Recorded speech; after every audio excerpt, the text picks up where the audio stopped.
Salatullah, salamullah. Assalamualaikum warahmatullahi wabarakatuh. Alhamdulillah wassalatu wassalamu ala Rasulillah wa ala alihi wa sahbihi wa mawalah wa la hawla wa la quwata illa billahi wa ba'd.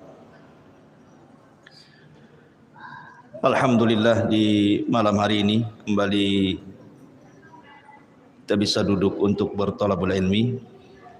Salawat dan juga salam kita hadiahkan kepada Rasul kita Nabi besar Muhammad sallallahu alaihi wasallam. Kita lanjutkan kajian kita, masih membahas Siratul Mustafa, sejarah manusia pilihan di dunia, Rasul kita Muhammad sallallahu alaihi wasallam. Dan kita masih menjelaskan tentang sejarah kelam Yahudi yang ada di kota Madinah di zaman Nabi sallallahu alaihi wasallam. Di dalam surah Al-Baqarah ayat 120, Allah Subhanahu wa taala berfirman,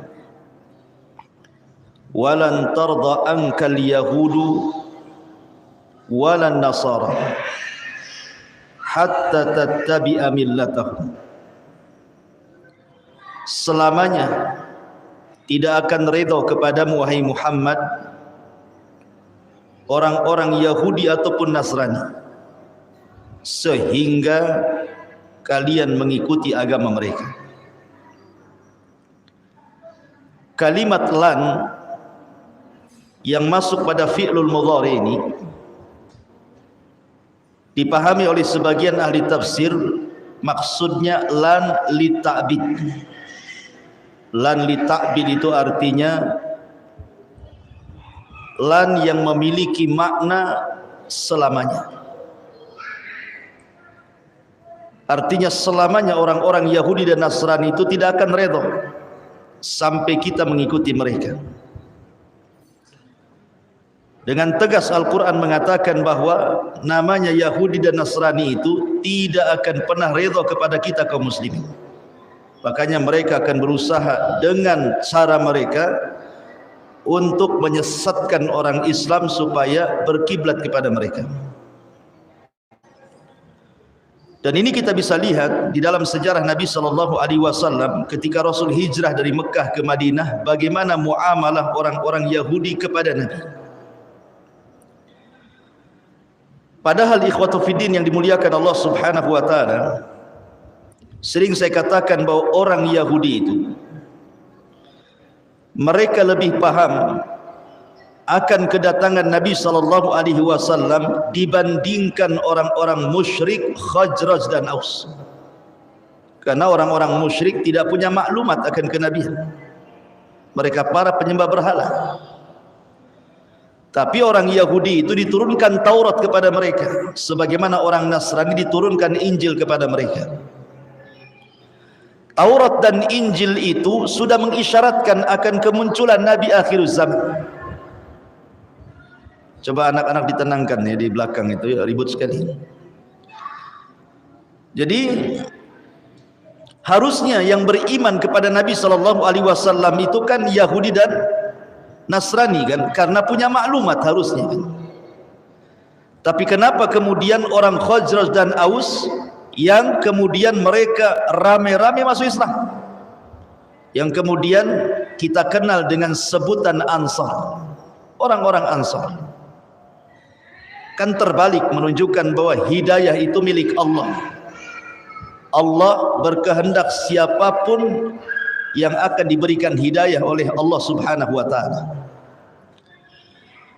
Ibnu Ishaq, seorang muarrikh ahli tarikh, menceritakan sebuah kisah dari Ummul Mukminin Safiyah bintu Huyai ibn Akhtab. Safiyah ini salah satu istri Nabi sallallahu alaihi wasallam. Dia putri daripada pembesar Yahudi namanya Huyai ibn Akhtab. Jadi Safiyah bercerita tentang bapaknya Huyai bin Akhtab ini. Dia mengatakan bahwa aku, kata Safiyah ini, kuntu ahabbu waladi abi ilaihi. Aku ini anak yang paling disayang bapakku. Wa ila ammi Abi Yasir. Bahkan pamanku namanya Abi Yasir juga sangat mencintai aku dibandingkan anak-anaknya. Jadi Safiyah ini memang walaupun dia seorang wanita tetapi sangat dicintai ayahnya dan sangat dicintai pamannya Abu Yasir melebihi anak-anaknya. Kata Safiyah, ketika Nabi SAW datang dari Mekah ke Madinah hijrah, jadi bapakku, maksudnya Huyai ibn Akhtab ini, dengan pamanku Abi Yasir ingin mengintai apakah betul yang datang itu seorang nabi atau orang yang ngaku-ngaku nabi. Ini dua orang Yahudi ini kemudian akhirnya mengintai Nabi SAW yang ketika itu disebutkan bahwa Nabi SAW baru sampai di Kuba di kabilah Amr ibn Auf, dan Nabi SAW singgah di situ. Akhirnya kemudian pagi-pagi buta nih Huyai ibn Akhtab ini dan Abi Yasir kemudian bertolak dari rumahnya menuju Bani Amr ibn Auf ini, sambil kemudian memperhatikan Nabi SAW. Lama mereka memperhatikan dari pagi sampai sore, baru mereka pulang. Setelah kemudian mereka pulang, kata Safiyah ini yang menceritakan istri Nabi ini, aku melihat wajah ayahku tidak seceria ketika dia berangkat, murung wajahnya. Kemudian aku pun menguping apa yang dibicarakan bapakku Huyai ibn Akhtab dengan Abu Yasir pamanku. Katanya Abi Yasir berkata kepada Huyai ibn Akhtab, ahuwa, apakah memang itu yang engkau lihat bahwa memang dia seorang nabi? Abu Yasir berkata ini kepada Huyai ibn Akhtab, apakah dia memang seorang nabi? Ahuwa, katanya. Maka kata Huyai ibn Akhtab, na'am, ya, wallahi dia itu nabi, katanya. Karena sudah kucocokkan alamat tanda-tanda yang kubaca dalam Taurat persis seperti apa yang ada pada dia, katanya. Tapi lihat bagaimana hasadnya orang Yahudi ini. Katanya kemudian Abi Yasir berkata lagi, bagaimana pendapatmu tentang dia? Apakah kita harus ikut dia? Maka lihat jawaban Huyai ibn Akhtab, qala adawatuhu wallahi ma baqaitu, katanya. Demi Allah, selama aku hidup aku akan jadi musuh dia selamanya, katanya. Dia sudah tahu dia nabi, tapi dia malah mengatakan seperti itu. Demi Allah, selama aku masih hidup aku akan jadi musuhnya, katanya. Padahal ketika ditanya oleh Abu Yasir, ahuwa, apakah dia nabi? Kata Huyai ibn Akhtab, iya dia nabi, ciri-cirinya persis, katanya. Sehasad itu orang Yahudi. Kenapa begitu hasadnya orang Yahudi? Karena apa yang mereka inginkan, bahwa nabi itu lahir dari lingkungan Yahudi, rupanya pula orang Arab yang selama ini mereka berperang melawan orang Arab. Kok nabi dari musuhnya pula, gitu. Sehingga itulah yang menjadikan Huyai ibn Akhtab tidak terima. Padahal sudah jelas dia nabi, dicocokkan cara ciri-cirinya juga nabi, dan dia itu yakin nabi, tapi dia justru bersumpah akan menjadi musuh selama dia masih hidup. Ngeri orang Yahudi itu. Tahu kebenaran, akan tetapi kemudian dilanggar kebenaran itu. Ma'asyiral muslimin yang dimuliakan Allah Azza wa Jalla. Ditambah-tambah, ketika Nabi SAW sampai di kota Madinah, banyak turun ayat kepada Rasul dari ayat-ayat Al-Quran yang kemudian menyingkap borok-borok orang Yahudi, sehingga kemudian orang-orang Yahudi tidak terima, makin hasad dia. Bukannya kemudian diluruskan itu makin benar, makin hasad. Contoh, Orang Yahudi menganggap Uzair itu anak Tuhan. Wa qalatil yahudu Uzairun ibnullah. Orang-orang Yahudi berkata dalam surah At-Taubah bahwa Uzair itu anak Allah. Datang Rasul dan membantahnya, qul huwallahu ahad. Katakan Allah itu esa. Lam yalid wa lam yulad. Dia tidak melahirkan dan tidak dilahirkan. Rontoklah akidah Yahudi yang mengatakan Uzair itu anak Allah. Kemudian mereka mengatakan nahnu ahibbah ilallah, katanya. Kami ini orang-orang yang dipilih oleh Allah. Kami ini orang-orang pilihan Allah. Itu pengklaiman orang Yahudi dari dulu sampai sekarang ini. Orang Yahudi itu menganggap bahwa mereka itu turunan Allah Azza wa Jalla. Nahnu abna'ullah wa ahibbah. Al-Quran mengatakan seperti itu. Kami ini anak-anak Allah dan kami orang-orang pilihan Allah. Datang Nabi SAW, kemudian turun ayat inna akramakum indallahi atqakum, bahwa Islam itu tidak membeda-bedakan manusia. Mau anda orang Arab, mau anda non-Arab, mau anda Bilal, mau anda Abu Bakar, Islam itu sama. Sementara orang Yahudi mengunggulkan dirinya. Orang Yahudi merasa mereka itu paling unggul. Datang Islam merontokkan tuh akidahnya. Islam itu semua sama. Dalam Islam itu tidak ada yang beda. Mau orang kaya dengan orang miskin, pejabat dengan rakyat, dalam Islam itu pandangannya sama. Kecuali barometernya adalah taqwallahi azza wa jalla, bertakwa kepada Allah subhanahu wa ta'ala. Kemudian orang-orang Yahudi itu taklid buta dengan padri-padri mereka. Apapun yang dikatakan padri mereka, itulah kebenaran. Datang Islam membatalkan taklid buta itu, bahwa kebenaran hanyalah milik Allah dan Rasulnya.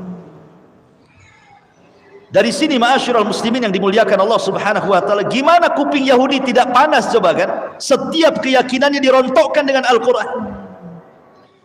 Sementara Allah subhanahu wa ta'ala menggambarkan bagaimana orang-orang Yahudi itu kecintaan mereka kepada dunia luar biasa, walaupun mereka miskin. Allah mengatakan dalam Al-Quran, wala tajidannahum ahrasan nasi ala hayatin minal ladzina asyraku yawaddu ahaduhum law yu'ammaru alfasanatin wa ma huwa bimuzahzihi minal azab an yu'ammar wallahu basirum bima ya'malun. Dan sesungguhnya kamu tidak akan mendapati mereka, manusia-manusia yang paling rakus terhadap kehidupan dunia, melebihi mereka, baik orang-orang Yahudi ataupun orang-orang musyrik. Masing-masing mereka ingin agar diberikan umur 1000 tahun, padahal umur panjang itu sekali-kali tidak akan menjauhkan mereka dari azab Allah, dan Allah Maha mengetahui apa yang mereka kerjakan. Jadi orang Yahudi itu ikhwatu fiddin, miskin-miskinnya mereka, maka mereka orang yang paling menyembah dinar dan dirham, dan mereka orang yang paling menyombongkan diri, sehingga orang Yahudi menganggap di luar Yahudi itu seperti binatang. Dan itu disebutkan dalam muktamar-muktamar mereka. Sampai hari ini kita ini dianggap binatang oleh orang-orang Yahudi itu. Tidak ada kimah bahasa Arabnya, tidak ada nilainya di mata mereka. Makanya wajar kalau seandainya di zaman Nabi SAW Yahudi itu su'ul adab, buruk adabnya, baik kepada Allah, baik kepada Rasulullah, baik kepada kalamullah Al-Quranul Karim. Saya akan sebutkan 3 kisah yang berkaitan dengan su'ul adab ini. Kisah yang pertama, bagaimana buruk akhlaknya orang-orang Yahudi itu kepada Allah. Ma'asyiral muslimin yang dimuliakan Allah Azza wa Jalla, dikisahkan oleh Abdullah ibn Abbas radhiyallahu anhuma tentang kisah Abu Bakar Siddiq radhiyallahu anhu. Jadi suatu ketika kata Abdullah ibn Abbas radhiyallahu anhuma, dakhala Abu Bakrin as-Siddiq radhiyallahu an baita al-midras. Suatu ketika Abu Bakar berjalan-jalan kemudian masuk ke perpustakaannya orang Yahudi. Jadi di situ tempat markasnya orang Yahudi belajar. Midras namanya. Fawajada min Yahud nasan katsiran wa qad ijtama'u ila rajulin minhum yuqalu lahu Finhas. Tiba-tiba Abu Bakar Siddiq radhiyallahu anhu melihat kok ramai orang-orang Yahudi di situ sedang belajar kepada seorang padri yang namanya Finhas. Yahudi ini, rahib ini namanya Finhas. Kana min ulama'ihim wa akhbarihim. Si Finhas ini termasuk ulama Yahudi dan termasuk ahli ibadahnya dari kalangan Yahudi. Wa ma'ahu habrun yuqalu lahu Asya'. Dan di samping Minhas ini ada seorang padri juga namanya Asya'. Jadi ada dua di situ padri yang sedang mengajar. Satu namanya Finhas, satu namanya Asya'. Dua-duanya tokoh besarnya Yahudi. Dan manusia berkumpul kepada Asya'. Jadi Abu Bakar Siddiq radhiyallahu an mendatangi Finhas, pembesar Yahudi ini. Kemudian mengatakan, "Waihaka ya Finhas, ittaqillah wa aslim. Fa wallahi innaka la ta'lam anna Muhammadan Rasulullah qad ja'akum bil haqqi min indillah tajidunahu maktuban indakum fit Taurati wal Injil." Lihat keberanian Abu Bakar. Ya. Dia datang kepada pendeta Yahudi. Apa kata Abu Bakar? "Wahai Finhas, salahkah engkau? Masuklah kau ke dalam Islam. Demi Allah, bukankah engkau sudah tahu bahwa Muhammad adalah utusan Allah dan sungguh telah datang kepada kalian kebenaran dari sisi Allah yang kalian ketahui dan ditulis di dalam kitab kalian Taurat dan Injil bahwa Muhammad itu Rasulullah. Masuklah kau ke dalam Islam." Masuk ke lingkungan Yahudi langsung ngomong itu Abu Bakar. Kamu kan sudah tahu bahwa Muhammad itu Rasulullah dan itu berdasarkan kitab kalian. Kenapa kalian tak masuk Islam? Itu maksudnya.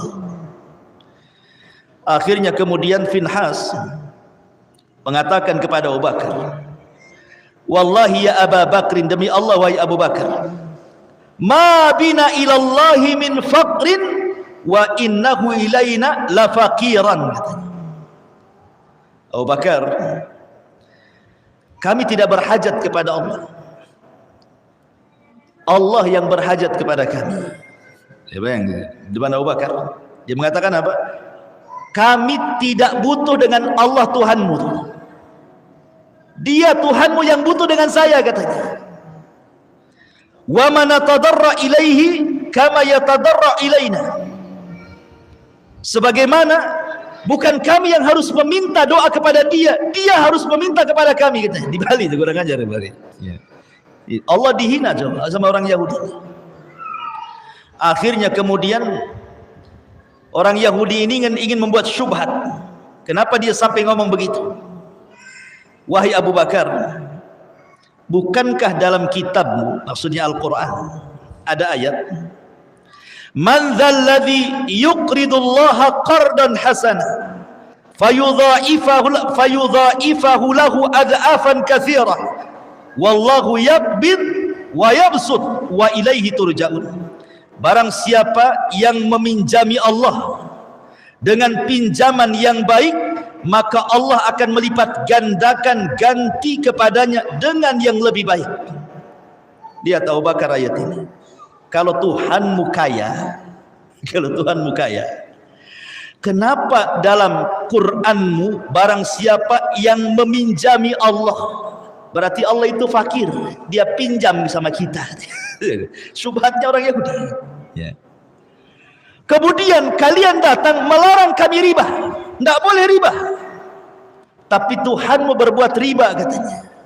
Karena di sini kalau kita meminjamkan kepada Allah, Allah lipat gandakan gantinya, kan? Kurang ajar nggak, kata orang Yahudi itu juga. Ya. Dia ngasih syubhat kepada Abu Bakar. Emosi Abu Bakar, nggak tahan dia. Ditamparnya si Finhas yang di depan orang, ditampar. Ya. Kemudian pergi. Si Finhas ini merasa dizalimi. Apa salah dia? Kenapa dia sampai dipukul? Datang dia kepada Nabi SAW melapor. Kemudian di hadapan Nabi SAW dia mengatakan, ya Rasulullah, unzur ma sana'a bi sahibuk. Lihat apa yang diperbuat temanmu si Abu Bakar itu. Dia sudah memukul wajahku, katanya.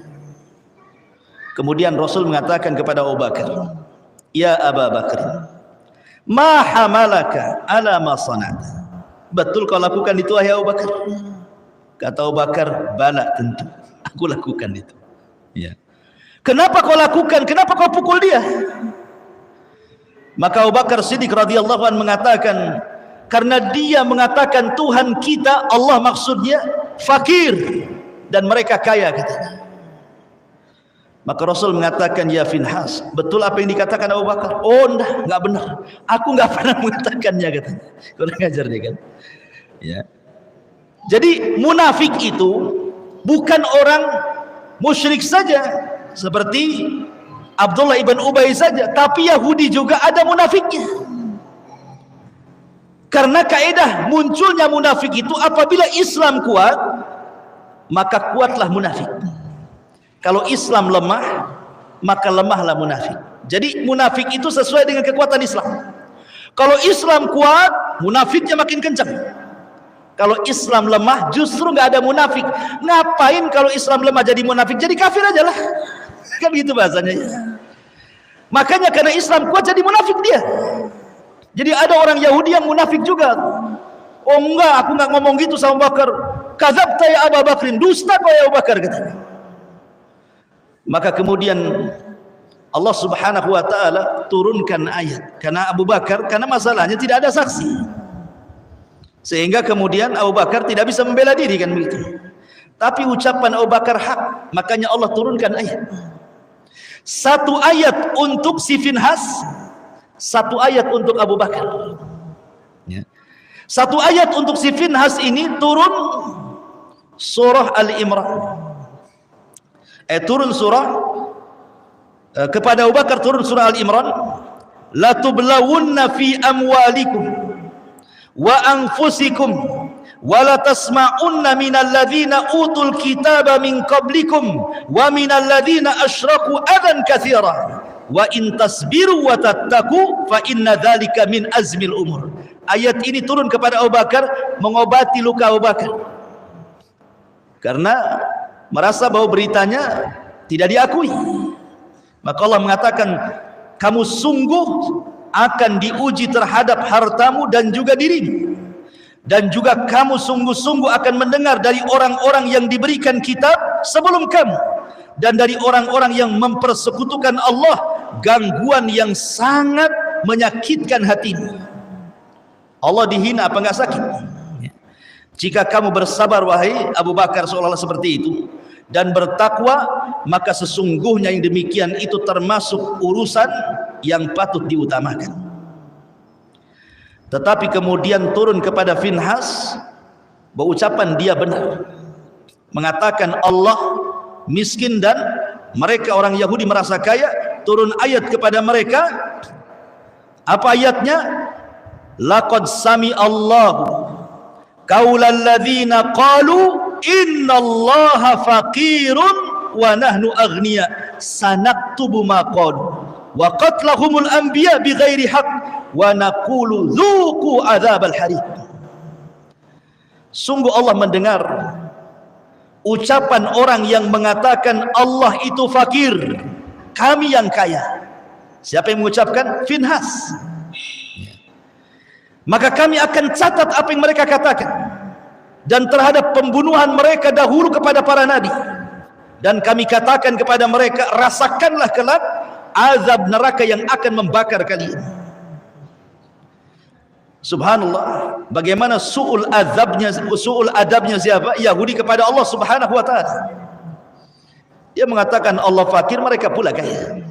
Ini satu kisah bagaimana su'ul adab mereka kepada, banyak sebenarnya kisahnya, seperti mengatakan Allah bakhil, ya. Kemudian kisah yang kedua, bagaimana su'ul adab mereka kepada Nabi SAW.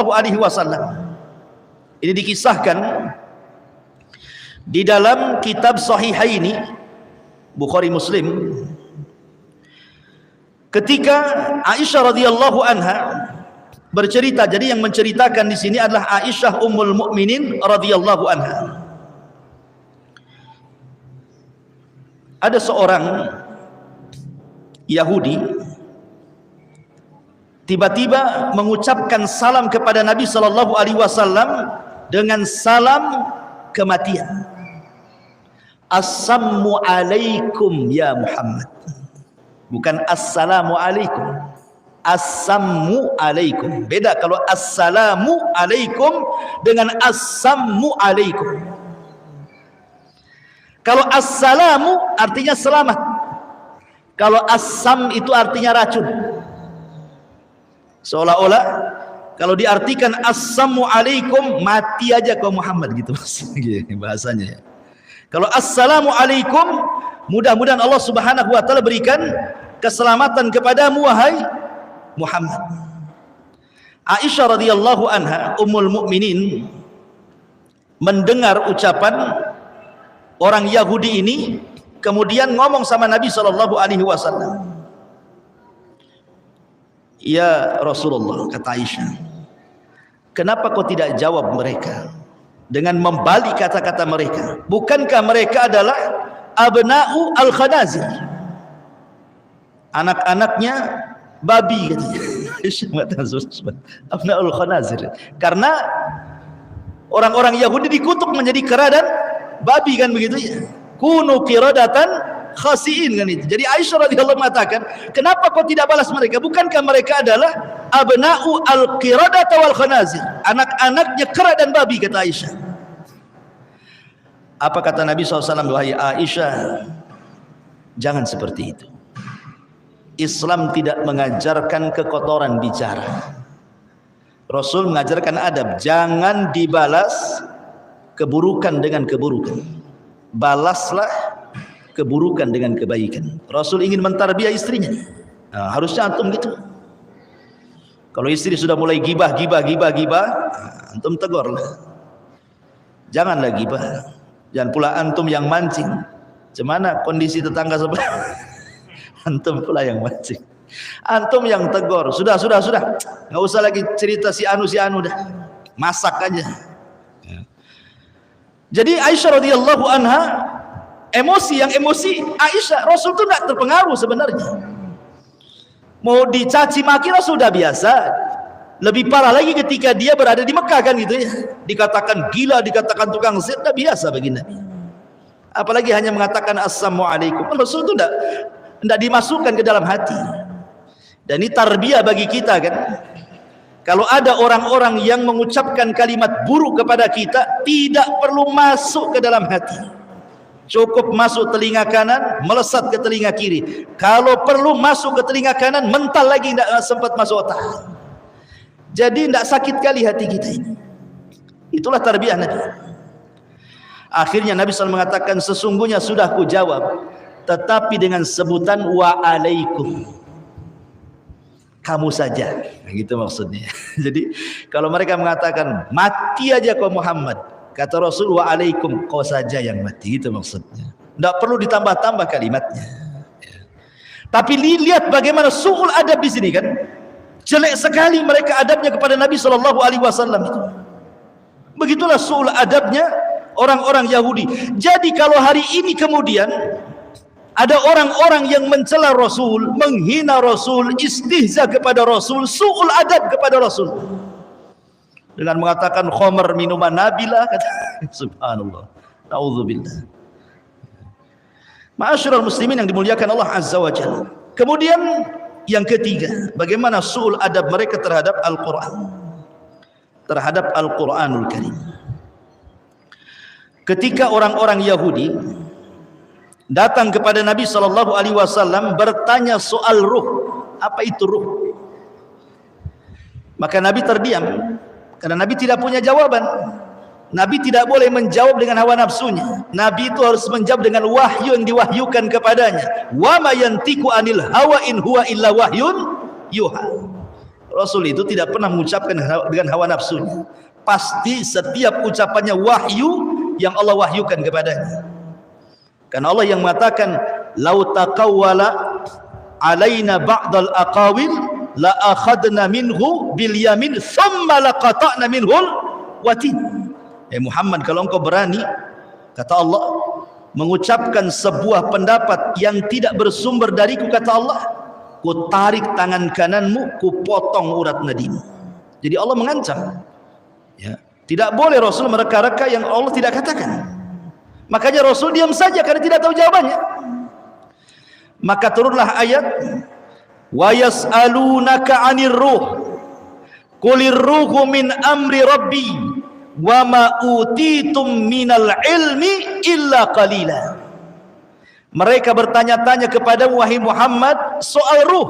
Katakan ruh itu urusan Rabbku, dan tidaklah kalian diberikan ilmu kecuali sedikit. Yang ingin saya bahas adalah wa ma utitum minal ilmi illa qalila.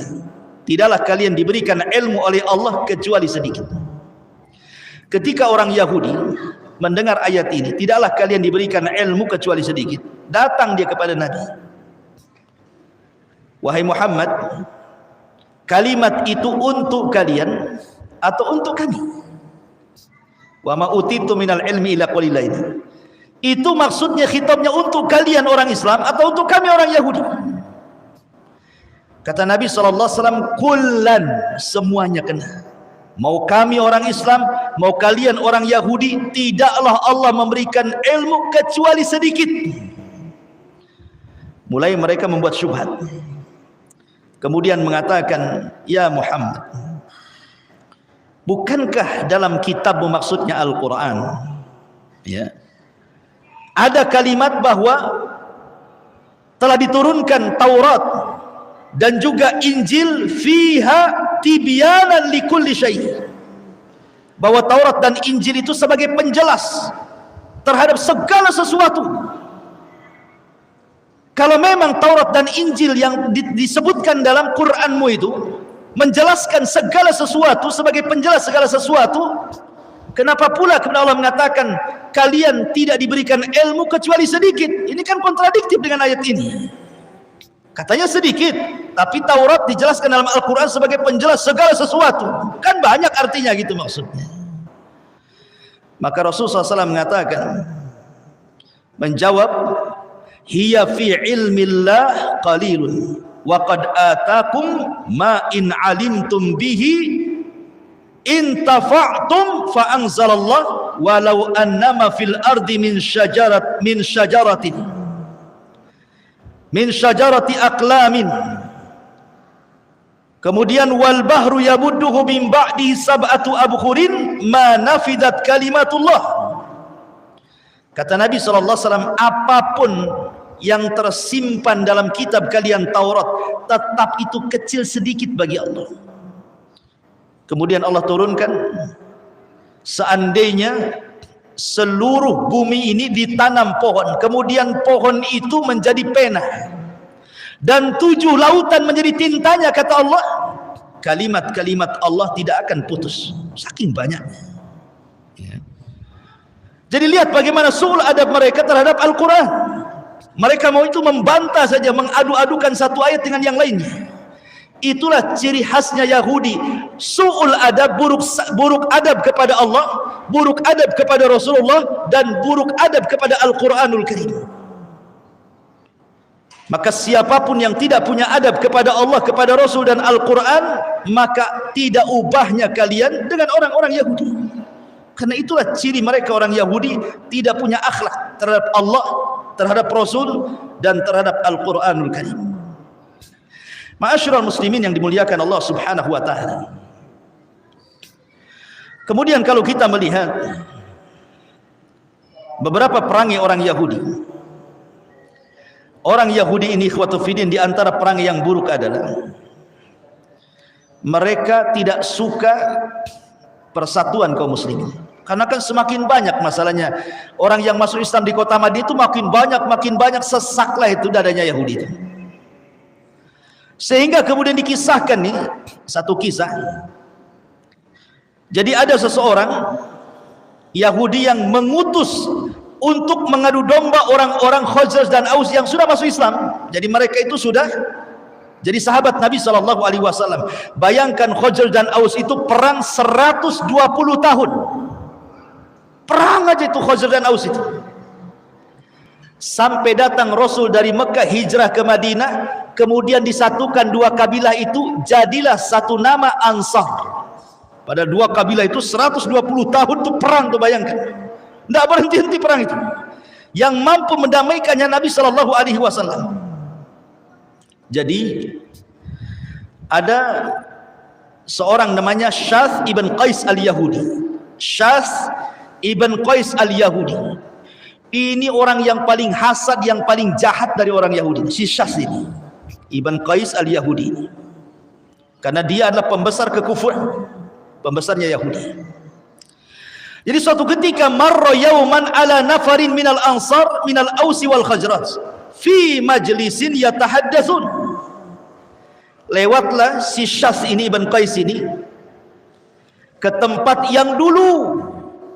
Tempat itu adalah tempat di mana orang Khazraj dan Aus itu suka musuh-musuhan. Dilihatnya kok mereka damai sekarang, kok mereka akur gitu kan. Akhirnya hasad, tidak terima dia. Kok bisa Khazraj dan Aus bisa akur nih?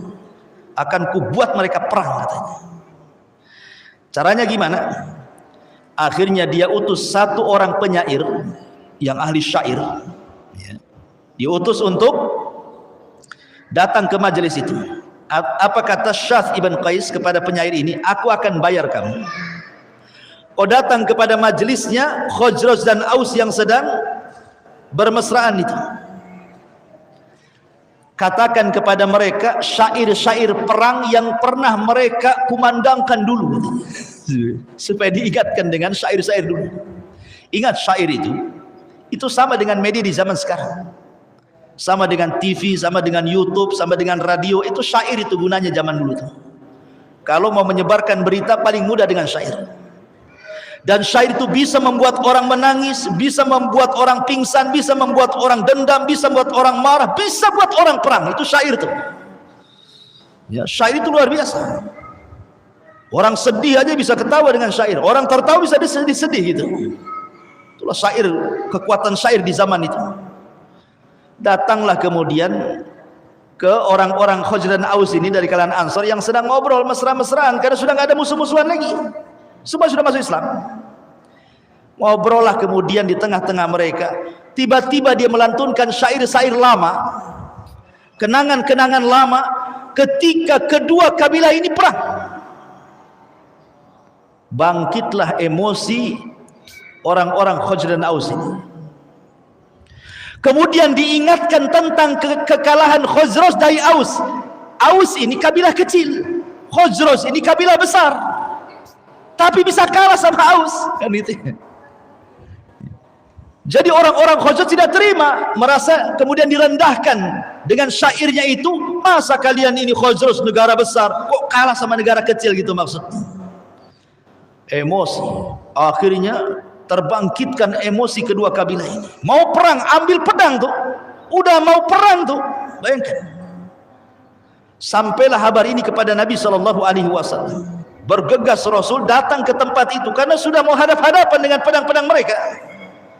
Kata Nabi SAW, atad'unal jahiliyah wa ana baina adhurikum ba'da idh akramakumullahu bil Islam wa qata'a bikum wa qata'a bihi ankum amral jahiliyah wa allafallahu bainakum. Kata Nabi SAW, apakah kalian akan mengembalikan tradisi jahiliyah sementara aku di hadapan kalian? Allah sudah muliakan kalian dengan Islam, dan Allah sudah putuskan tradisi-tradisi jahiliyah yang jahat itu.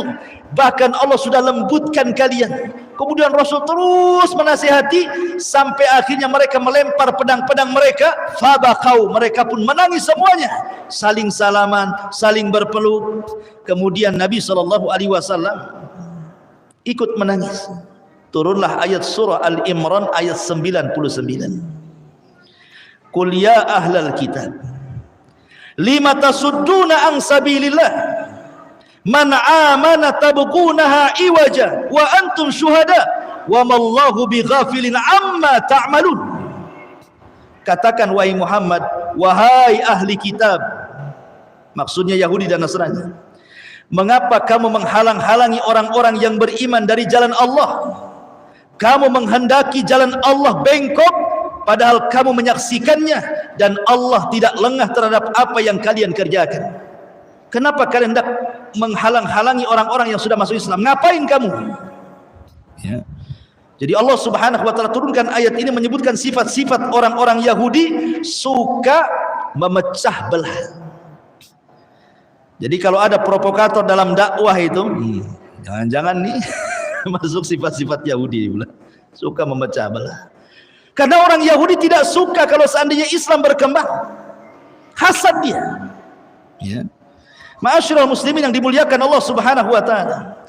Lihat bagaimana ketidaksukaannya orang-orang Yahudi kepada kaum muslimin yang ada di kota Madinah. Bahkan mereka itu tukang hasud. Tukang hasud, bahkan mereka melecehkan kehormatan seorang wanita muslimah pula. Ada di Madinah itu, di antara kabilah Yahudi itu namanya kabilah Bani Qunaiqah. Kabilah Bani Qunaiqah. Kabilah Bani Qunaiqah itu kabilah Yahudi yang pertama yang terusir dari kota Madinah. Kabilah Bani Qunaiqah. Kenapa demikian? Jadi ketika kaum muslimin ini menang di perang Badar, orang Yahudi tidak suka, kemudian mengejek, ialah musuh kalian orang-orang musyrik, patutlah kalian menang katanya. Coba kalau musuh kalian aku, orang Yahudi, kalah kalian. Kan kurang ajar tuh. Ialah musuhnya orang-orang itu, cobalah musuh perang sama kami gitu. Dah kalah kalian. Sampai berita ini kepada Rasul. Ya bayangkan. Ditambah-tambah kemudian Bani Qunaiqah ini mengutus utusan ke Quraisy. Untuk apa? Membangkitkan dendam kekalahan supaya suruh balas. Kami akan bantu dari Madinah. Boleh bayangkan orang Yahudi kan, siasat mereka. Akhirnya kemudian sampai suatu ketika adalah wanita muslimah ke pasar, membeli sesuatu, masuk ke dalam pasar. Kemudian dipaksa orang Yahudi untuk membuka cadarnya, membuka hijabnya, auratnya. Wanita ini tak mau, fa'abat, tak mau. Rupanya ketika wanita ini duduk, jilbabnya diikat di kursi. Dia tidak sadar kalau diikat. Pas bangun, ketarik, nampaklah auratnya. Menjeritlah wanita ini. Kemudian meminta pertolongan kepada kaum muslimin. Ada satu pemuda muslim ini enggak terima. Cari siapa yang mengikat kain wanita itu. Rupanya mengikat itu pemilik toko Yahudi. Langsung ambil pedang, tebas kepalanya, mati. Ketika kemudian, itu kan pasarnya Yahudi tuh, pasarnya Bani Qunaiqah, orang Yahudi semua di situ. Ketika kemudian ada seorang muslim ini membunuh, karena apa? Karena dia sudah melecehkan seorang, ini satu pasar nggak terima, dikejarnya orang muslim yang membunuh satu Yahudi ini, kemudian dihakimi rame-rame, mati juga. Sampai berita ini kepada Nabi SAW. Berarti Bani Qunaiqah ini sudah merobek perjanjian piagam Madinah. Ya, kan sudah ada piagam itu. Tidak boleh saling mendolimi, harus saling menjaga dan begitu seterusnya kan. Ada 51 butir dalam piagam itu. Dan semua kemaslahatan dengan sangat adilnya dalam piagam itu. Betul-betul menerapkan syariat Islam. Berarti orang Yahudi sudah melanggar. Dari situ Rasul mempersiapkan pasukan, melucuti senjata orang-orang Bani Qunaiqah, kemudian diusir keluar dari Madinah. Akhirnya mereka tinggal di perbatasan Syam. Seperti itulah jahatnya orang-orang Yahudi kepada kaum muslimin di zaman Nabi sallallahu alaihi wa ala alihi wasallam. Ma'asyiral muslimin yang dimuliakan Allah Subhanahu wa taala. Kemudian juga di antara mereka ada yang berusaha untuk membuat fitnah. Dengan cara apa? dengan cara bagaimana kemudian mengolok-olok kaum muslimin sebagaimana yang sudah saya jelaskan tadi, sehingga mereka harus berpecah. Terkadang juga supaya orang-orang yang sudah masuk Islam ragu-ragu dengan keislamannya, jadi mereka membuat tasykik, keraguan. Gimana nih caranya? Orang-orang itu kembali kepada kekufuran mereka, balik lagi kepada kemusyrikan itu, jangan masuk ke dalam Islam. Caranya bagaimana? Membuat tasykik, membuat keraguan-raguan. Dengan cara apa mereka membuat keraguan-raguan? Dengan cara memperbanyak tanya kepada Nabi SAW. Jadi mereka itu caranya ada dengan cara mendebat di hadapan para sahabat. Nanti kalau Rasul tidak bisa menjawab, tengok Nabi kalian tidak bisa jawab. Dan itu dijelaskan dalam beberapa riwayat bagaimana orang Yahudi ini berusaha untuk meragukan kaum muslimin dari agama Islam. Contoh beberapa kasus. Ketika orang-orang Yahudi ditanya oleh Nabi SAW, man ahlun nar, siapa penduduk neraka? Siapa penduduk neraka? Maka orang Yahudi mengatakan, nahnu, kami penduduk neraka. Summa takhlufuna antum, tapi kami sebentar saja, habis itu kau penggantinya. Iya betul, kami penduduk neraka, tapi sebentar saja. Berapa hari? 40 hari saja. Makanya turun ayat, wa qalu lan tamassana an-nar illa ayyaman ma'dudat, katanya. Kalaupun kami harus masuk neraka, paling beberapa hari di neraka itu.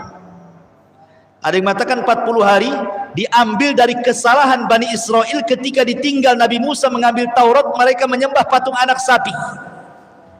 Ya 40 hari itulah kesalahan kami, katanya. Habis itu kalian yang gantikan, kalian kekal di dalamnya, katanya. Maka Rasul mengatakan, kadzabtum, dusta kalian. Laqad alimtum anna la nukhlifukum. Kalian sudah tahu, enggak mungkin kami jadi ganti kalian di neraka. Kalian akan dikekalkan di dalamnya. Makanya turun ayat, wa qalu lan tamassana nar illa ayyaman ma'duda. Qul attakhadtum indallahi ahdan fala yukhlifallahu ahdah am taquluna 'alallahi ma la ta'lamun. Mereka berkata, neraka tidak akan menyentuh kami kecuali beberapa hari saja. Ada yang mengatakan beberapa hari di sini, ada yang mengatakan 40 hari, ada yang mengatakan 1 minggu saja. Karena orang Yahudi meyakini bahwa umur dunia itu 7,000 sana, 7.000 tahun. Mereka mengatakan umur dunia itu 7.000 tahun. Wa anna Allah yu'adzibun nas fin nar bi kulli alfi sanatin min ayyamid dunya yawman wahidan. Dan Allah akan mengazab manusia di neraka setiap 1000 tahun, ya, dengan kehidupan dunia, maka akan dikecualikan 1 hari. Jadi kalau 7 kali berarti 7 hari saja, itu yang 1 hari milik kami, katanya. Kami tidak akan diazab 7 hari. Itu satu riwayat yang mengatakan 40 hari saja. Tapi itu kan angan-angan mereka. Kenapa demikian?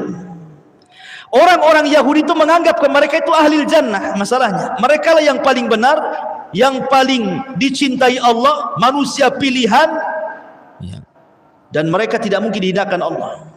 Tapi Allah Subhanahu wa taala katakan kepada mereka, kul in kanat lakumud daral akhirah indallah khalisatan min dunin nas fatamannawul mauta in kuntum shadiqin. Hei orang-orang Yahudi, seolah-olah begitu. Katakan ya Muhammad, hei orang-orang Yahudi, jika negeri akhirat di sisi Allah khusus untuk kalian, maksudnya kalau kalian mati pasti masuk surga, dan kalaupun masuk neraka hanya beberapa hari saja. Kalau memang kalian merasa menguasai surga, bercita-cita matilah kalian. Harusnya kan kalian bercita-cita mati kan? Cepat mati, cepat masuk surga, kan begitu. Katakan ya Muhammad kepada mereka, kalau memang negeri akhirat di sisi Allah itu khusus untuk kalian saja, mintalah kematian kepada Allah segera kalian. Kalau kalian benar, supaya cepat mati masuk surga, kan begitu. Tapi apa yang terjadi? wala yatamannawnahu abadan bima qaddamat aydihim wallahu alimun bizzalimin. Tetapi mereka tidak akan menginginkan kematian itu sama sekali karena dosa-dosa yang telah dilakukan tangan-tangan mereka. Mustahil ada orang Yahudi berangan-angan mati. Karena tadi saya sudah katakan di ayat, kalau bisa umur mereka itu ribuan tahun, kan itu ya. Berarti mereka itu hanya membuat syubhat di tengah-tengah kaum muslimin supaya kaum muslimin ragu-ragu dengan Islam. Mereka membuat bantah-bantahan kepada Rasul tentang Al-Quran. Begitulah wataknya orang-orang Yahudi. Ma'asyiral muslimin yang dimuliakan Allah Azza wa Jalla. Tetapi walaupun demikian, Nabi itu mengajarkan kepada kita tentang sifat kelembutan. Sudah tahu Yahudi itu jahat-jahat, kurang ngajar semuanya. Tetapi lihat muamalah Nabi SAW di kota Madinah. Padahal kan Rasul lebih kuat loh. Jadi dengan menggabungkan Khazraj dan Aus, kemudian kedua kabilah besar di Madinah ini masuk Islam, menjadi mayoritas jadinya. Jadi orang Yahudi makin sedikit, orang Islam makin banyak, kan begitu. Tapi Nabi SAW tetap berpegang kepada piagam Madinah. Kalau Rasul mau kan mereka diusir semua, kan? Tidak, ada perjanjian di situ. Lah di antara perjanjian itu, kaum muslimin tetap memberikan yang pertama hakul hayah. Diberikan hak hidup orang Yahudi. Bayangkan diberikan hak hidup. Bahkan Rasul mengancam tidak boleh membunuh kafir dhimmi. Ya, kafir yang satu atap dengan kita, tetangga kita, satu komplek, satu desa, enggak boleh. Dikasih kehidupan, padahal mereka kan menjadi minoritas setelah datangnya Rasulullah, kan. Tapi Rasul tetap berpegang dengan perjanjian. Masih diberikan hak hidup. Yang kedua, diberikan hak at-tamalluk. Mereka boleh menguasai harta mereka sendiri. Mau berniaga sesuka mereka silahkan. Tidak dirampas hartanya. Mereka bebas di kota Madinah, asal jangan keluar dari perjanjian saja. Kemudian juga hakul himayah wa difa. Kalau ada orang yang menyerang mereka, Islam membelanya. Kurang apa tuh? Kamu kalau punya musuh di luar, mereka menyerang kamu, kami yang akan jadi bentengnya. Bayangkan, dikasih perlindungan lagi. Kemudian juga hakul adli. Diberikan hak keadilan dalam muamalah. Bahkan Rasul SAW tidak suka dengan kezaliman. Kalau ada orang muslim mendolimi orang Yahudi, maka tetap orang muslim ini ditindak secara syariat Islam. Ya, seperti yang terjadi ketika seorang muslim membunuh dua orang Yahudi, maka dia harus bayar diat, kan. Itulah bedanya kalau orang kafir membunuh orang Islam, kisos. Kalau orang Islam membunuh orang kafir, diat. Ya, karena kehormatan seorang muslim, itu maksudnya. Tapi kalau muslim sesama muslim, ya kisos. Ini kan bandingannya muslim dengan kafir, kan itu. Akhirnya Nabi SAW mencari-cari untuk bayar diat. Karena sudah membunuh dua orang, berarti 200 ekor unta tuh. Kan satu orang 100 ekor unta tuh. Subhanallah, Rasul sampai minta kepada orang muhajirin, minta kepada orang ansor, minta kepada yang ada dalam perjanjian itu, suruh infak untuk bayar diat kepada orang yang sudah dibunuh kepada keluarganya. Sampai seperti itu Nabi SAW membela hak-haknya orang-orang kafir di situ. Tapi orang Yahudi tidak paham dengan ajaran Nabi. Ma'asyiral muslimin yang dimuliakan Allah Azza wa Jalla. Bahkan Rasul SAW pun terkadang mengunjungi. Kalau ada orang sakit Yahudi itu dikunjungi. Sampai ada satu kisah, kan, ada orang Yahudi sakit. Kemudian Nabi SAW mengunjungi orang Yahudi yang sedang sakit itu. Rupanya anak muda ini, Yahudi ini, dulunya pernah bekerja dengan Nabi. Jadi dia tahu akhlak Nabi. Kata Nabi SAW, mau enggak kau masuk Islam? Rasul sudah tahu dia bakal mati. Maukah kau masuk Islam? Maka Yahudi ini kadang-kadang menatap wajah Rasul, kadang-kadang menatap wajah bapaknya. Takut dia dengan bapaknya mau mengucapkan syahadat itu. Entah gimana bapaknya justru mengatakan ati Abul Qasim. Ikuti ucapan Abul Qasim, maksudnya Rasulullah. Maka Yahudi mengatakan asyhadu an la ilaha illallah wa annaka rasulullah, kemudian mati. Kemudian Rasul keluar rumah, angkat tangannya tinggi-tinggi dan mengatakan apa? Alhamdulillah alladzi anqadahu minan nar. Segala puja dan puji bagi Allah yang telah menyelamatkan si Yahudi itu dari api neraka. Karena dia masuk Islam, baru mati. Ya berarti wala tamutunna illa wa antum muslimun, kan itu. Berarti dia mati di atas Islam. Bahkan ketika Nabi SAW disihir oleh siapa? Labid ibn A'sam, jelas-jelas disihir. 6 bulan Rasul kena sihir, sampai linglung Rasul, ya. Sampai dia merasa sudah mandi junub, padahal tidak junub. Tetapi tidak mempengaruhi wahyu, sekali lagi hanya kelemahan kepada fisiknya saja. Ketika Rasul sudah sembuh dan diruqyah oleh malaikat Jibril, kemudian turun surah Muawwidhataini, Qul a'udzu binnas dan Qul a'udzu birabbil falaq, Rasul tidak membalas kepada siapa? Labid ibn A'sam. Tidak. Bisa saja kan Rasul membalas, kan sudah tahu tuh yang menyihirnya siapa kan? Rasul tidak balas. Dibiarkan Labid bin A'sam. Bahkan orang yang meracun Nabi sekalipun, Zainab bintul Haris, ketika Nabi SAW pulang dari Khaybar, dan itu terakhir peperangan melawan Yahudi dan KO, sehingga tidak ada lagi orang Yahudi, sudah habis di Khaybar. Akhirnya dendam orang Yahudi, cemana nih caranya menghalangi dakwah ini, kami sudah nggak sanggup berperang melawan Rasulullah. Akhirnya mereka pun berinisiatif untuk meracuni Nabi. Tanyalah Zainab bintul Haris ini, makanan apa kesukaan Nabi itu? Oh, pahanya daging kambing katanya. Dimasakkanlah paha daging kambing, dilumuri racun, kemudian dia pun mengundang Rasul yang memang kebetulan kehabisan bekal pulang dari Khaybar. Kemudian dijamulah di rumahnya Zainab bintul Haris ini. Oh, sahabat sudah siap makan, lezat daging kambing. Kemudian Nabi SAW sempat makan dia, dan sempat tercicipi racunnya. Tiba-tiba daging itu berbicara, jangan kau makan lagi katanya, aku sudah dilumuri racun. Langsung dilempar sama Nabi, ya. Lempar sama Nabi. Kata Rasulullah kepada sahabatnya, jangan ada yang makan, itu makanan dan racunnya semuanya. Rupanya ada satu sahabat Rasul yang ikut termakan racun. Satu sahabat Rasul ikut termakan racun. 1 tahun setelahnya mati. Tapi Nabi SAW tidak mengkisos wanita itu. Selama 1 tahun Rasul tidak mengkisos wanita itu, tidak membalas, maksudnya pada jelas-jelas ngasih racun kan. Rasul membiarkan wanita itu. Baru kemudian Rasul membunuh wanita itu karena kisos setelah kematian sahabatnya. Itu pun setelah 1 tahun tuh, meninggal sahabatnya, berarti kisos karena sudah membunuh. Jadi membunuh karena kisos kepada sahabatnya. Baru orang Rasul dibunuh tuh Zainab bintul Haris tuh, sebagai kisos karena membunuh sahabat. Itu pun setelah 1 tahun kan.